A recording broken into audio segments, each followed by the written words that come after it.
শুভ দুপুর বন্ধুরা, সকালে আশা করি ভালো আছি। আজকে বৃহস্পতিবার, দশহরা।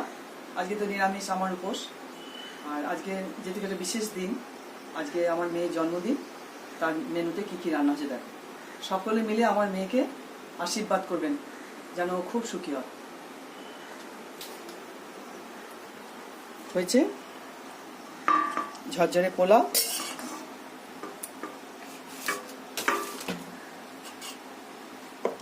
এটা ঝাল পোলাও করেছি। আজকে অর্ধেক জিনিস খেতে নেই, ওই জন্য পোলাও, তার সঙ্গে হচ্ছে লাল লাল করে আলুর দম। দেখেছো কালারটা কেমন এসছে? আলুর দম, তার সঙ্গে হচ্ছে পনির তরকারি, ক্যাপসিকাম দিয়ে পনির তরকারি।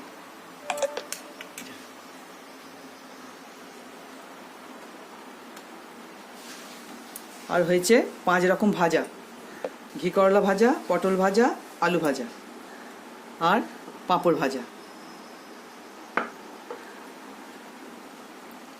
আর তার সঙ্গে হচ্ছে চাটনি, পায়েস আর মিষ্টি। আপনারা ভালো থাকবেন, সুস্থ থাকবেন। আমার রান্না বান্না যদি পছন্দ হয়, লাইক, শেয়ার, সাবস্ক্রাইব করবেন।